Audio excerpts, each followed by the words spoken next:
When I first started trying to lighten my tent, I found myself in one of the biggest debates I think there is in backpacking. And that's, do I go trekking pole tent or do I go freestanding tent?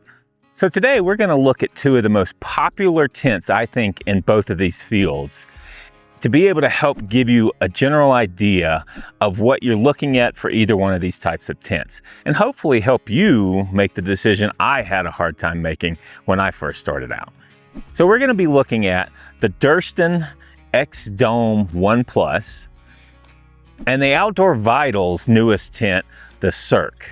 Now, of course, there are definitely more expensive tents out there that are lighter weight than both of these tents, but they get seriously crazy in some of those prices. You start talking $800 and $900 for our ultralight tent on some of those fields. And so today I'm not looking at the lightest in these fields. I'm looking at what I think to be a really good budget option, but also really quality for both of these.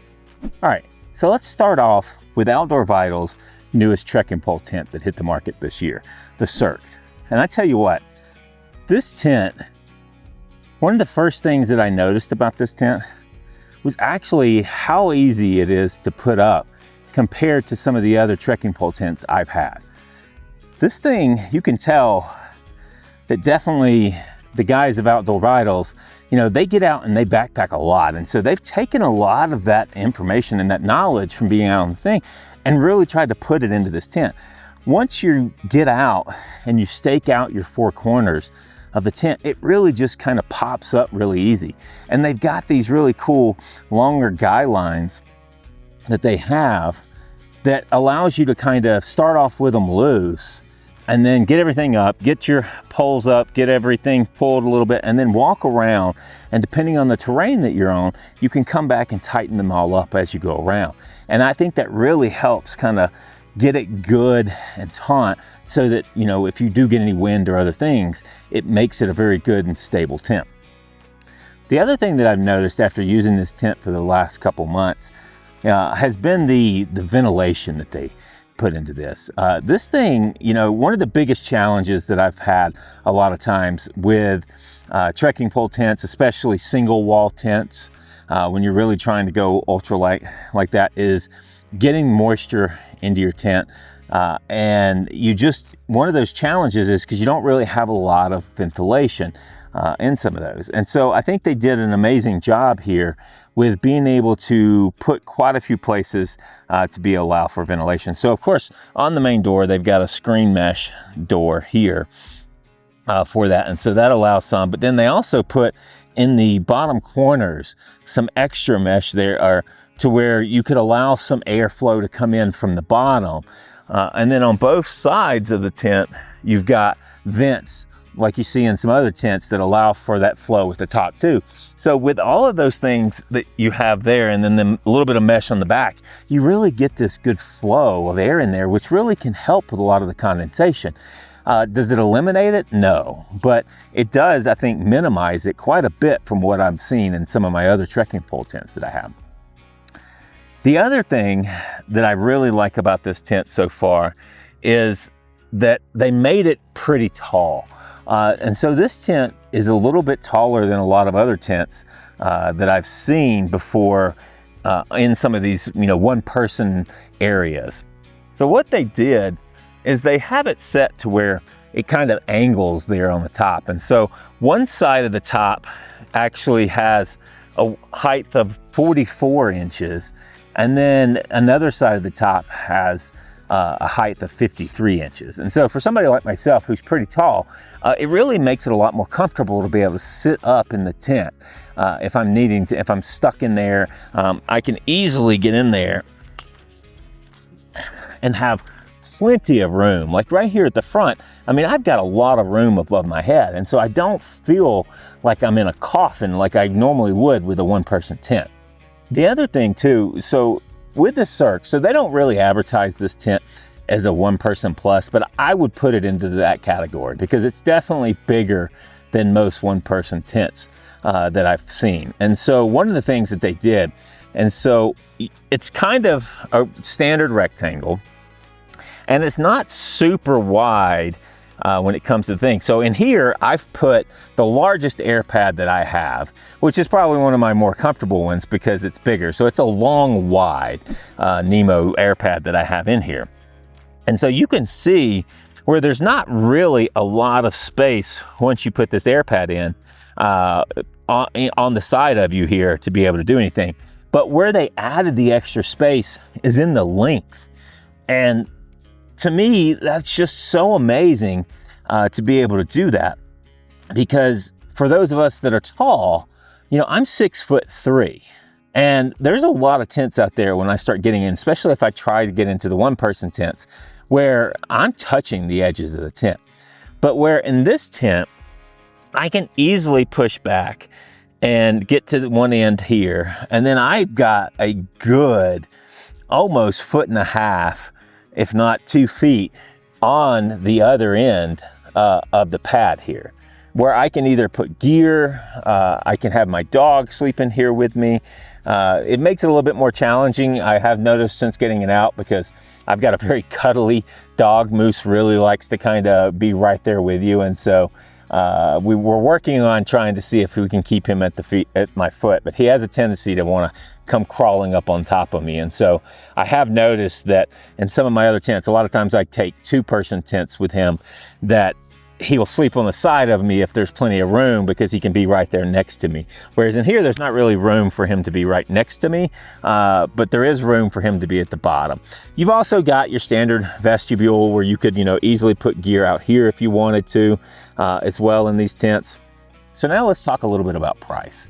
The Circ tent goes for around $329 when I looked lately.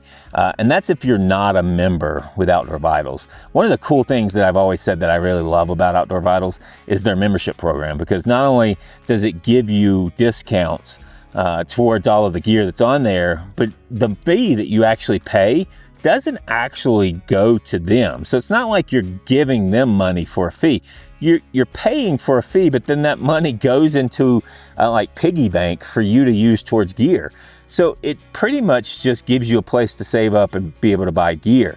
But if you're a member gets this tent for $296.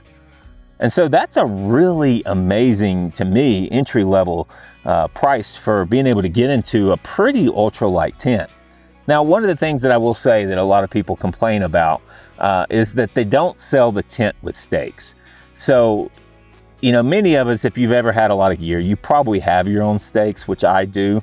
But I decided I wanted to test out. I really liked, they've got this ultralight, looks pretty durable stake that they had, but I did have to buy those extra. And so I think, if I remember right, when I bought 8, that cost me around another $37, $38 or so for that. And so you can add that to the cost of the price of the tent. Now, also too, one of the biggest debates that I hear from people when you talk about trekking pole tents and versus freestandings is you also have to have trekking poles for that. So, you know, if you don't already own trekking poles, then that would be another expense that you would have to have getting into a tent if you were just starting out. But there's so many different levels of trekking poles out there. I mean, I have some pretty ultralight carbon fiber poles that cost a decent amount of money, but I had them before I bought this tent. But I also I've got some cheapo Amazon trekking poles that I started off with that were pretty, cheap too, to be able to get into. But you do have to have a pair of trekking poles. So if you're not somebody who actually hikes with trekking poles on a regular basis, then you're actually going to be carrying that extra weight. So now let's talk about weight for a little bit. So this tent is advertised at being around 29 ounces for the tent only. Now you're going to have to add a few ounces for your stakes. If you get those, depending on what stakes you use, I mean, you can get some that are even lighter than that if you wanted to. But you're probably going to be looking at around 32 ounces or so for the setup there. And then if you want to count, if you're that person that wants to really count, everything to everything, then like I said, the trekking poles that I have are carbon fiber, and so they're 13 ounces for the pair. And so you could add that also to the weight of what it would cost for me to be able to take this out and to the backcountry. Now, like I said, for me, I'm gonna take my trekking poles in most scenarios anyway. And so I don't really count that as necessarily a weight of my tent. Because the one thing that you'll find out about here in the Durston as well is that there's one of the cool things I like about that one too, is that you can also use trekking poles to help even sturdy that tent up even more, which means that you'd be carrying the poles for that too as well. So let's talk just quickly about the size and the space area of the tent.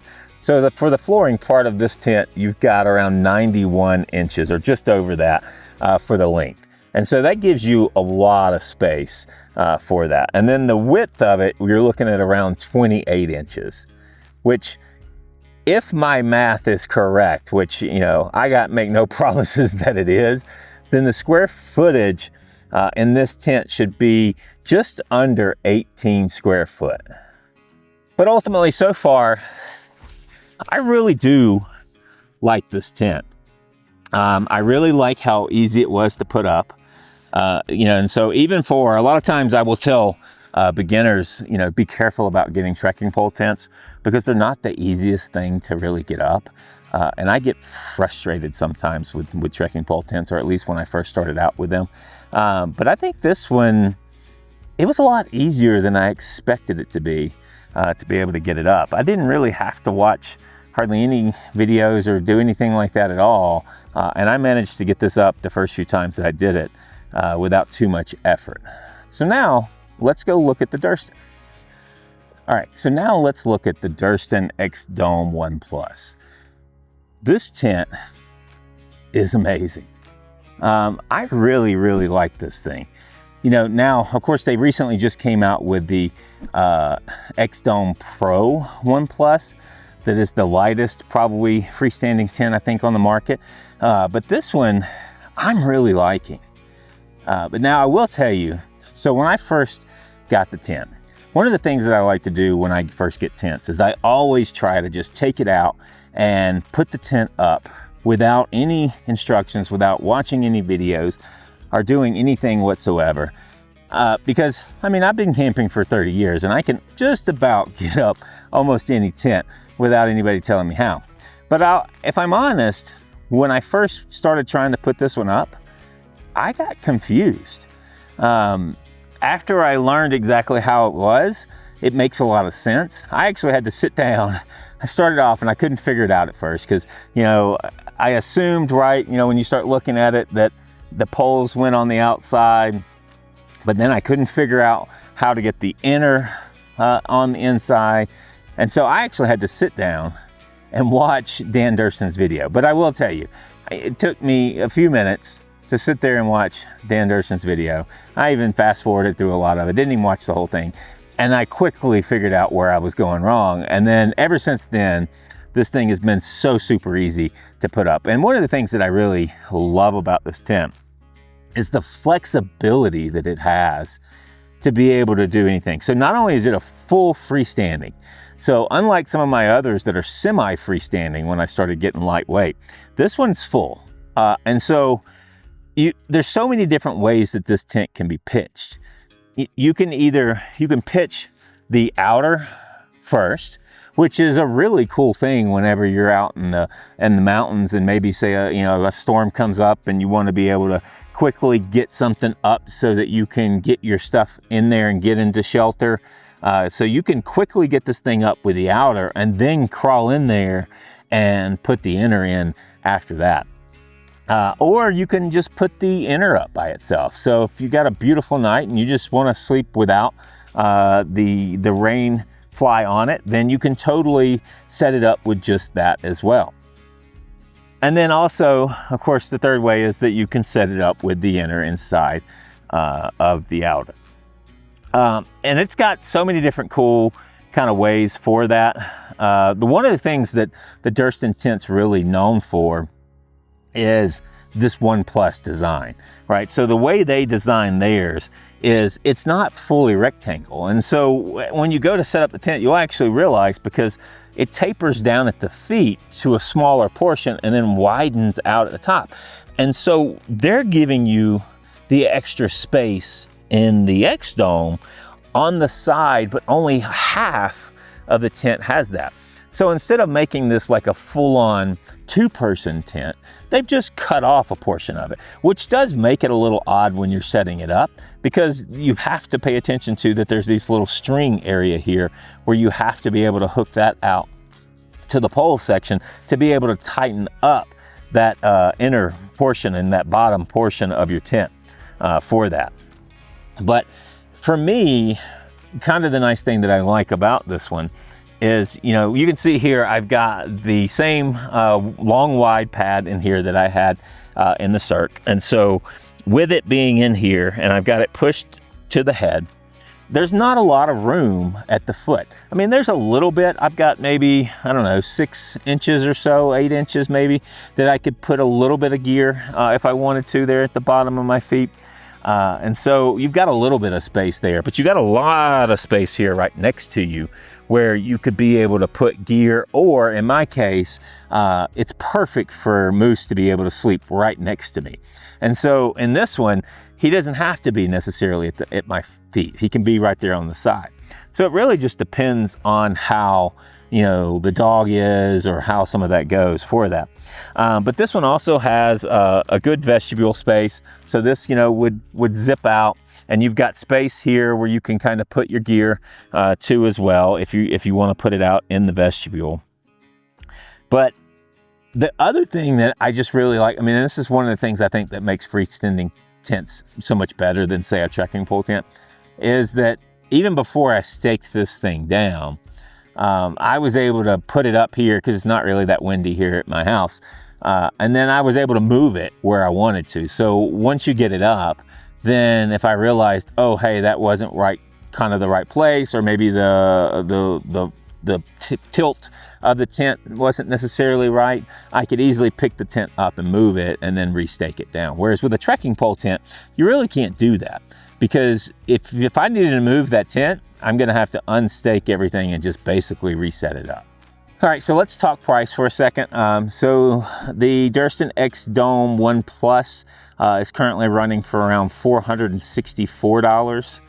And then the other challenge I would say you have in trying to get this thing is they sell out pretty frequently.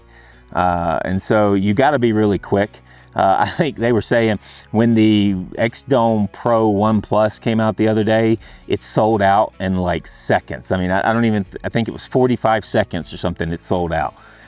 This one here sold out when it came out not too long ago when I got it.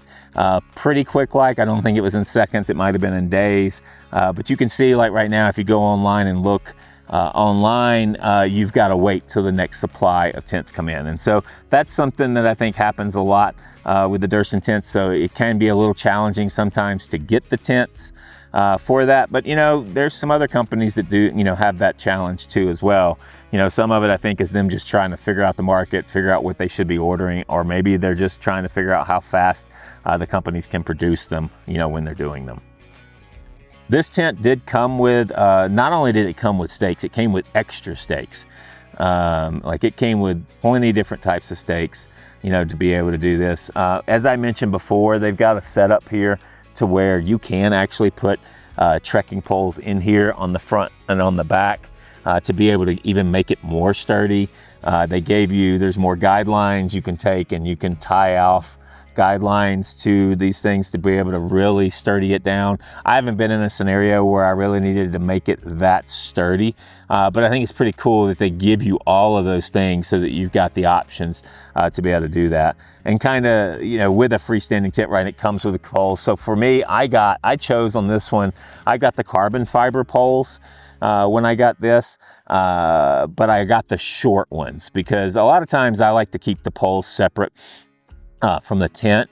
And I just don't like how, you know, normally like a long set of poles normally stick out there on the backpack, or how hard it is to kind of get it in the backpack if you want them on the inside. So I went with the shorts, even though I think they're an ounce or so more than the longers ones. I really just kind of wanted to try those out. And so, but this comes with all of that. So let's talk weight.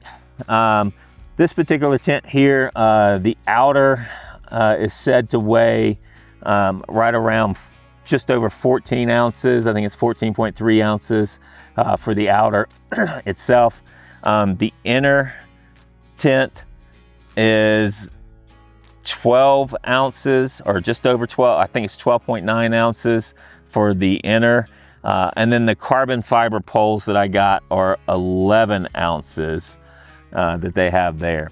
And so here in a little bit, I'll take all of it together and just go stick it on my scales and see what the total weight is for that.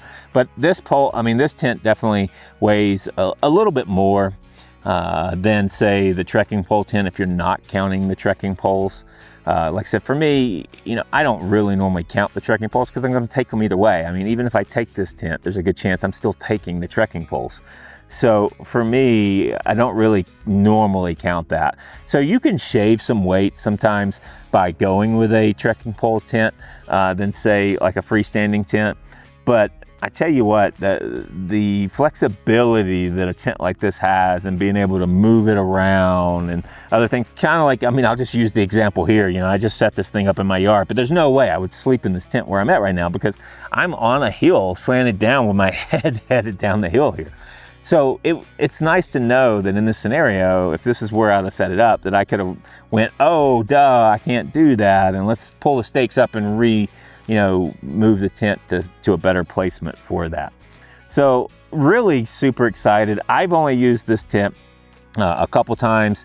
I haven't had quite as much usage on this tent as I had the Circ tent, but I'm really looking forward to getting it out there a little bit more often too. I'm even looking forward to maybe even going out some and just taking the outer and then just sleeping on the ground on the inside too, and just kind of seeing how I like that as I go along too as well. So let's talk size a little bit.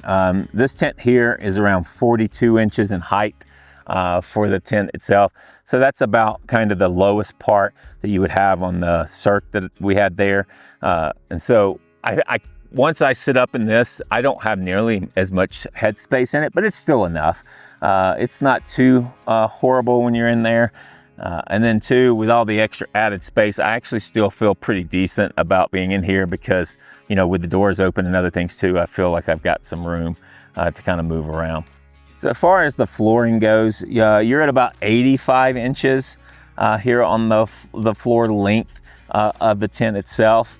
And then the width portion of it goes from around, it tapers from 29 inches down at the bottom all the way to 50 inches at the top. So you can see here where, you know, as far as the width goes, they're very similar to the two tents. You know, one's around 28 inches, I think it was, and then 29 inches for this one on the widths at the bottom. And so they kind of stay the same on that. And so for the Circ, that one was a little bit longer than this one, whereas this one is a little bit wider. But when we look at the square footage on the inside of the tent, you're actually looking at just a little bit more with this one. It's actually at around just over 23 square foot on the inside of this. So oddly enough, it's got a little bit more space in it than, say, the Circ tent does. But you're also going to pay for a little bit more of that space with the weight that you're doing on things. All right, so I hope that was helpful to be able to really look at the differences, the pros and the cons between two of the tents. Do I think there's an actual winner out of the two of these tents? No, I don't, because I think it really just depends on what type of backpacker you really are. You know, for some people, they're going to find that they like the trekking pole tent better. And for others, they're going to find that they like the freestanding tent better. But you can see really that both of these tents are very similar in a lot of ways for what they offer. You know, the one thing that I like about these is because I like to go out a lot by myself. So a lot of times I take Moose with me. And so a standard one-person tent is never really enough. And so for the longest time, I've always backpacked with a two-person tent so that I had extra space for both Moose and my gear if I wanted to have it in the tent. And so what I love about both of these tents is that they both offer you more than just a standard one-person tent. And so having that one plus space capability makes both of these, to me, game changers, I think, in the backpacking world, because it allows me to drop down a little bit on my weight, you know, for the tent, and a little bit on the size. So when then you're going out there and you're trying to find places to put these up, these are going to be a little less of a footprint than say a 2-person tent might be. So ultimately, I love both of these tents. I take both of them out regularly. If I have friends go out with me, I will probably give one of them one of the tents, and then I will use the other one for that. And so I don't really think that there's a solid winner for any of this. So you tell me, what's your preference? Have you gotten out? Have you used one of or either of these tents? And are you team trekking pole tent or are you team freestanding tent? Let me know in the comments below, because I'd really like to know. And as always, guys, I really hope seeing these compared side by side really is helpful for you guys. And it helps you if you're trying to decide on what tents that you might be using when you get out there. And as always, guys, I hope I see you out on the trail.